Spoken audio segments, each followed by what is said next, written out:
कल्पना कीजिए एक शहर जो हजारों साल पहले अचानक से खाली हो गया। एक शहर जहां हजारों लोग रहते थे, जहां सड़कें थीं, घर थे, बाजार थे। लेकिन एक दिन सब कुछ रुक गया। लोग गायब हो गए, शहर खाली हो गया और 1000 साल तक कोई नहीं जानता था कि यह शहर कहाँ है। जी हां, आज हम बात करेंगे मोहनजोदारो की। वह प्राचीन शहर जो 4,400 साल पहले अचानक से खत्म हो गया। जब पुरातत्वविदों ने इस शहर को खोजा तो उन्होंने पाया कि यहां हजारों लोगों के कंकाल पड़े हुए थे, जैसे कि वे अचानक से मर गए हों। लेकिन सवाल यह है कि वे कैसे मरे? क्या कोई युद्ध हुआ? क्या कोई प्राकृतिक आपदा आई? या फिर कुछ और?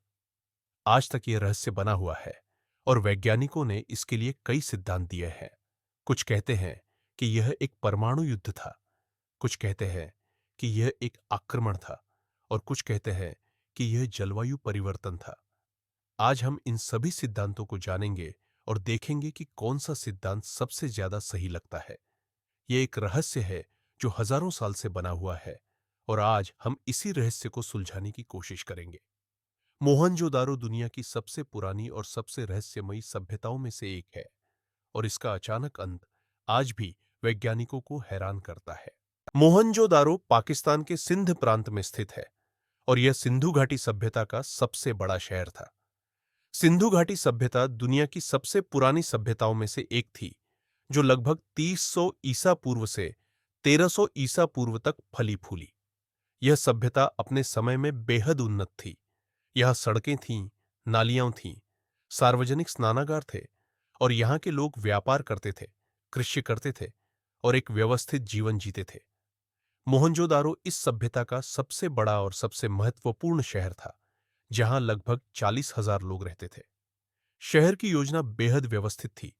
सड़कें एक ग्रिड पैटर्न में बनी थीं, घर एक जैसे थे और शहर में एक बेहतरीन जल निकासी प्रणाली थी। शहर में एक विशाल सार्वजनिक स्नानागार था, जो 12 मीटर लंबा, 7 मीटर चौड़ा और 2.5 मीटर गहरा था। यह दिखाता है कि यह सभ्यता कितनी उन्नत थी। लेकिन 1922 में जब ब्रिटिश पुरातत्वविद सर जॉन मार्शल ने इस शहर को खोजा, तो उन्होंने पाया कि यह शहर अचानक से खाली हो गया था। शहर में हजारों कंकाल पड़े हुए थे, जो इस बात का संकेत देते थे कि यहां कुछ बहुत बड़ी त्रासदी हुई थी। कुछ कंकाल सड़कों पर पड़े हुए थे, कुछ घरों में और कुछ एक दूसरे के साथ हाथ पकड़े हुए थे, जैसे कि वे एक साथ मर रहे थे। यह दृश्य बेहद डरावना था और इसने पुरातत्वविदों को हैरान कर दिया। जब पुरातत्वविदों ने मोहनजोदारो की खुदाई की, तो उन्होंने जो कुछ देखा वह बेहद चौंकाने वाला था। शहर में हजारों कंकाल पड़े हुए थे और ये कंकाल एक बहुत ही अजीब तरीके से मरे हुए थे। कुछ कंकाल सड़कों पर पड़े हुए थे, जैसे कि वे चलते चलते अचानक से गिर गए हों। कुछ कंकाल घरों में पड़े हुए थे, जैसे कि वे अपने घरों में सुरक्षित थे लेकिन फिर भी मर गए। और सबसे हैरान करने वाली बात यह थी कि कुछ कंकाल एक दूसरे के साथ हाथ पकड़े हुए थे, जैसे कि वे एक साथ मर रहे थे। एक जगह पर एक मां और बच्चे का कंकाल मिला, जो एक दूसरे को गले लगाए हुए थे, जैसे कि वे एक साथ मर रहे थे। पुरातत्वविदों ने पाया कि इन कंकालों में कोई चोट के निशान नहीं थे, कोई हथियार नहीं था और कोई युद्ध के संकेत नहीं थे। यह ऐसा लग रहा था कि ये लोग अचानक से बिना किसी चेतावनी के मर गए थे। कुछ वैज्ञानिकों ने कहा कि ये कंकाल 4400 साल पुराने हैं और वे एक ही समय में मरे थे।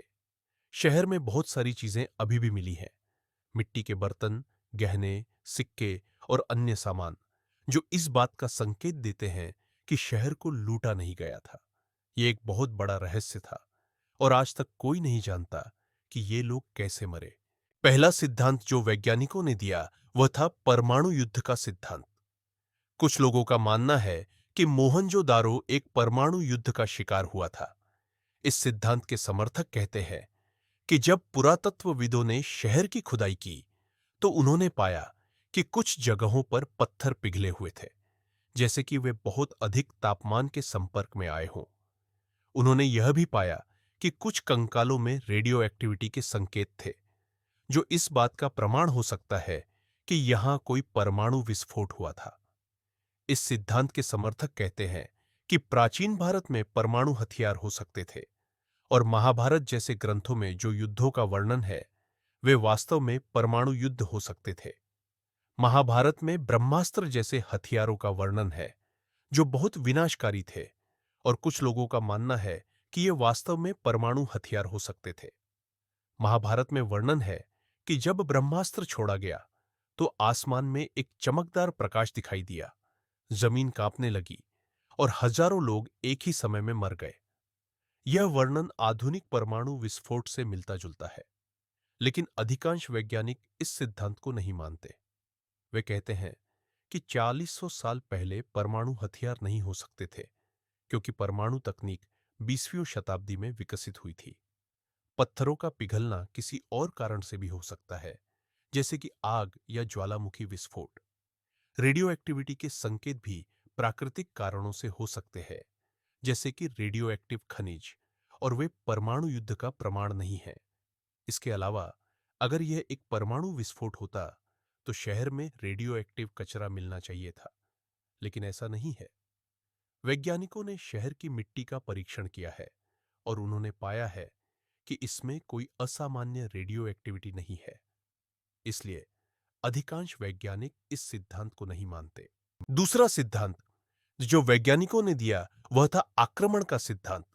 कुछ इतिहासकारों का मानना है कि मोहनजोदारो पर किसी बाहरी जनजाति ने आक्रमण किया था और उन्होंने शहर को नष्ट कर दिया था। इस सिद्धांत के समर्थक कहते हैं कि सिंधु घाटी सभ्यता के अंत के समय आर्य जनजाति भारत में आ रही थी और हो सकता है कि उन्होंने मोहनजोदारो पर आक्रमण किया हो। वे कहते हैं कि शहर में कुछ जगहों पर युद्ध के संकेत मिले हैं, जैसे कि कुछ इमारतें जलाई गई थी और कुछ जगहों पर हथियार मिले हैं। इस सिद्धांत के समर्थक कहते हैं कि आर्य जनजाति घोड़ों पर सवार होकर आई थी और उनके पास लोहे के हथियार थे, जबकि सिंधु घाटी सभ्यता के लोगों के पास कांसे के हथियार थे। इस तकनीकी अंतर के कारण आर्य जनजाति युद्ध में जीत गई होगी। इस सिद्धांत के समर्थक कहते हैं कि आर्य जनजाति मध्य एशिया से आई थी और उन्होंने भारत में प्रवेश करके स्थानीय सभ्यताओं पर आक्रमण किया था। वे कहते हैं कि आर्य जनजाति एक योद्धा जनजाति थी जो युद्ध में माहिर थी और उन्होंने अपने श्रेष्ठ हथियारों और रणनीति के कारण सिंधु घाटी सभ्यता को हरा दिया होगा। लेकिन इस सिद्धांत में भी कई समस्याएं हैं। पहली बात तो यह है कि अगर यह एक आक्रमण था तो कंकालों में चोट के निशान होने चाहिए थे, लेकिन ऐसा नहीं है। दूसरी बात यह है कि अगर यह एक आक्रमण था तो आक्रमणकारियों ने शहर को लूटा होता, लेकिन शहर में बहुत सारी चीजें अभी भी मिली हैं जो इस बात का संकेत देती हैं कि शहर को लूटा नहीं गया था। तीसरी बात यह है कि अगर यह एक आक्रमण था तो लोग भाग गए होते, लेकिन हजारों कंकाल शहर में ही पड़े हुए हैं जो इस बात का संकेत देते हैं कि लोग भाग नहीं सके। चौथी बात यह है कि अगर यह एक आक्रमण था तो शहर में युद्ध के और भी संकेत होने चाहिए थे, जैसे कि तीर, भाला या तलवार के निशान, लेकिन ऐसा नहीं है। पांचवी बात यह है कि अगर यह एक आक्रमण था तो आक्रमणकारियों ने शहर में अपना निशान छोड़ा होता, लेकिन शहर में कोई बाहरी संस्कृति के संकेत नहीं मिले हैं। इसलिए अधिकांश वैज्ञानिक इस सिद्धांत को भी नहीं मानते। तीसरा सिद्धांत जो वैज्ञानिकों ने दिया वह था जलवायु परिवर्तन का सिद्धांत। अधिकांश वैज्ञानिक इस सिद्धांत को सबसे ज्यादा सही मानते हैं। वे कहते हैं कि मोहनजोदारो का अंत जलवायु परिवर्तन के कारण हुआ था। इस सिद्धांत के अनुसार लगभग 1900 ईसा पूर्व के आसपास सिंधु नदी का मार्ग बदल गया था, जिससे शहर में पानी की कमी हो गई थी। सिंधु नदी मोहनजोदारो के लिए जीवन रेखा थी। यह नदी शहर को पानी देती थी, खेती के लिए पानी देती थी और व्यापार के लिए मार्ग प्रदान करती थी। लेकिन जब नदी का मार्ग बदल गया तो शहर में पानी की कमी हो गई। बिना पानी के लोग खेती नहीं कर सकते थे और बिना खेती के वे जीवित नहीं रह सकते थे। इसके अलावा वैज्ञानिकों ने पाया है कि उस समय मौसम में बहुत बड़ा बदलाव आया था। बारिश कम हो गई थी, तापमान बढ़ गया था और सूखा पड़ गया था। इस सूखे के कारण लोगों को खाना नहीं मिल रहा था और वे भूख से मरने लगे थे। कुछ वैज्ञानिकों का मानना है कि इस सूखे के साथ साथ शहर में बीमारी भी फैल गई थी, जिससे हजारों लोग मर गए थे। जब लोग भूख से मरने लगे तो उनकी प्रतिरक्षा प्रणाली कमजोर हो गई और वे बीमारियों का शिकार हो गए। इस बीमारी ने हजारों लोगों की जान ले ली और शहर अचानक से खाली हो गया। वैज्ञानिकों ने पाया है कि उस समय मानसून की बारिश कम हो गई थी, जिससे खेती नष्ट हो गई थी। बिना खेती के लोगों को खाना नहीं मिल रहा था और वे भूख से मरने लगे थे। इसके अलावा पानी की कमी के कारण शहर में स्वच्छता की समस्या हो गई थी, जिससे बीमारियां फैल गई थी। यह सिद्धांत सबसे ज्यादा तार्किक लगता है, क्योंकि यह सभी सबूतों से मेल खाता है।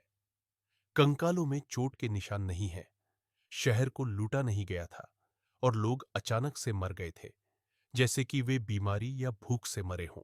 आधुनिक वैज्ञानिकों ने मोहनजोदारो के रहस्य को सुलझाने के लिए कई शोध किए हैं।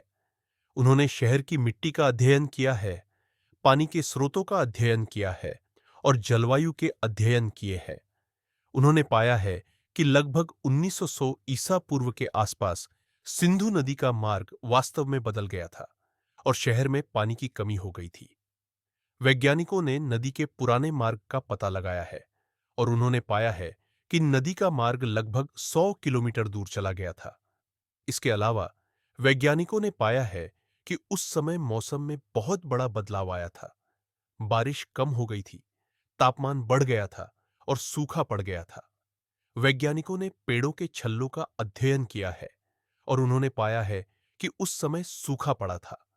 इसके अलावा वैज्ञानिकों ने कंकालों का अध्ययन किया है और उन्होंने पाया है कि इन कंकालों में कोई चोट के निशान नहीं है, जो इस बात का प्रमाण है कि यह कोई युद्ध नहीं था। उन्होंने यह भी पाया है कि कुछ कंकालों में बीमारी के संकेत है, जो इस बात का प्रमाण हो सकता है कि लोग बीमारी से मरे थे। वैज्ञानिकों ने शहर की मिट्टी का अध्ययन किया है और उन्होंने पाया है कि शहर में नमक की मात्रा बढ़ गई थी, जो इस बात का संकेत है कि पानी की कमी के कारण मिट्टी में नमक जमा हो गया था। वैज्ञानिकों ने समुद्र तल के स्तर का भी अध्ययन किया है और उन्होंने पाया है कि उस समय समुद्र तल में बदलाव आया था, जिससे जलवायु प्रभावित हुई थी। वैज्ञानिकों ने ग्लेशियरों का भी अध्ययन किया है और उन्होंने पाया है कि उस समय हिमालय के ग्लेशियर पिघलने लगे थे, जिससे नदियों का प्रवाह प्रभावित हुआ था।